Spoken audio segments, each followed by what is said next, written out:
When you think about training a neural network, there's this one step right at the very beginning that's absolutely crucial, but a lot of people just kind of gloss over it.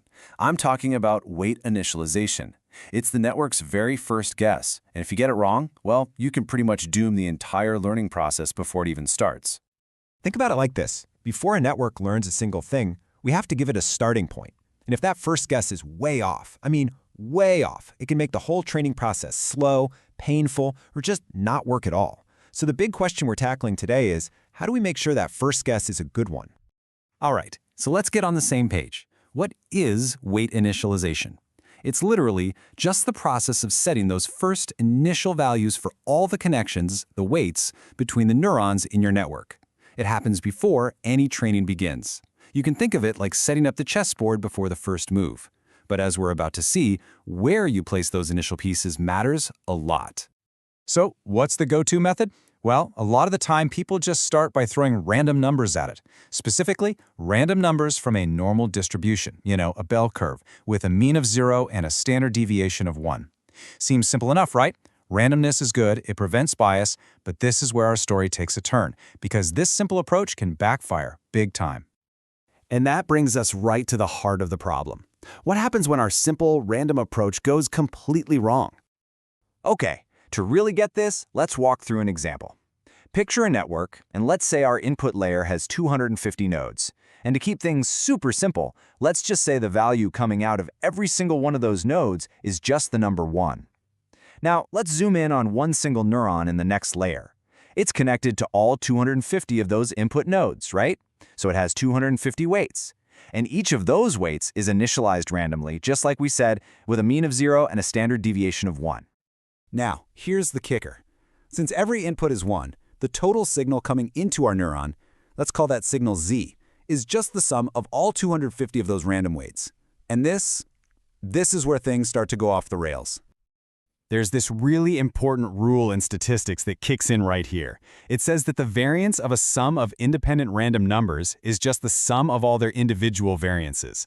So, since we have 250 weights and each one has a variance of 1, the total variance of their sum, Z, just explodes. It balloons all the way up to 250.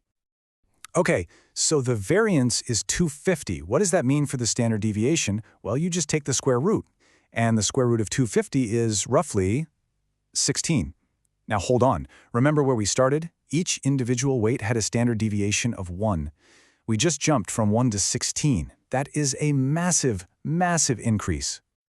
This chart really drives it home. On one side, you've got the nice, tight distribution of a single weight. And on the other, you have this incredibly wide, spread-out distribution for the neuron's total input, Z. And this isn't just a fun math fact. This huge spread is about to cause some serious trouble for our network's ability to learn. Right, so this huge standard deviation isn't just some abstract number.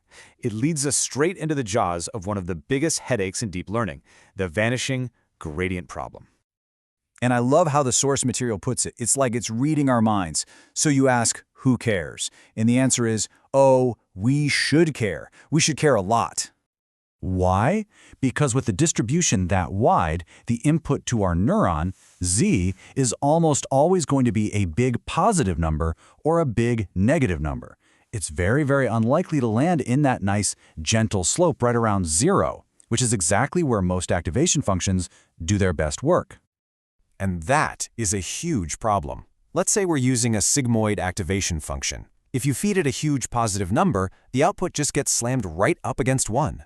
If you feed it a huge negative number, it gets slammed down against 0. The neuron gets saturated. It's basically stuck at the extremes, unable to move. So what happens when a neuron is saturated like that? Well, the gradient, which is the signal the network uses to learn, it becomes tiny, practically 0. It flattens out completely. This means that when it's time to update the weights during training, the updates are going to be minuscule. The network essentially just stops learning. It grinds to a halt. That is the vanishing gradient problem in a nutshell. So, is that it? Is our network just doomed from the start? Of course not. Thankfully, there's a really elegant fix for this, and it's called Xavier initialization. Xavier initialization, which you might also hear called Glorot initialization, is just a much smarter way of setting up those initial weights. Instead of just letting the variance run wild, it's designed to rein it in. it forces the variance of the weights to be smaller, specifically to keep the neuron's input z right in that sweet spot where the activation function is sensitive and ready to learn. So how does it actually do that? It's brilliantly simple. Instead of initializing weights with a variance of 1, you set the variance to be 1 divided by n, where n is just the number of inputs coming into that neuron. So in our example, instead of a variance of 1, the variance for each weight would be 1 over 250. This one little change scales everything down perfectly, keeps the gradients healthy, and allows the network to learn efficiently.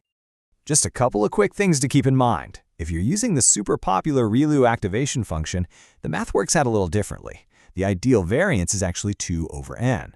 And of course, you apply this layer by layer since each layer might have a different number of inputs. But make no mistake, this isn't some obscure trick. This is one of the most popular and effective techniques out there today. Okay, so that's the theory. But here's the really cool part, the payoff for anyone who's actually building these things. If you're using a framework like Keras, you can actually tell a layer to use this method.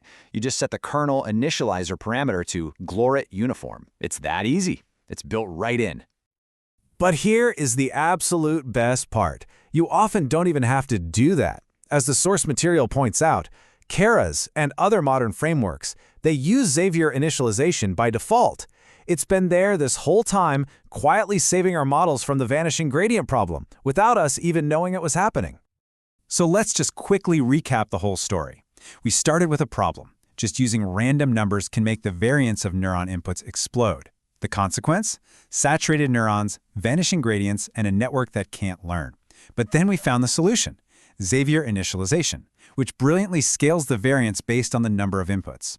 And the final payoff is that our modern tools are so smart, they often build this protection right in as the default. It's pretty amazing.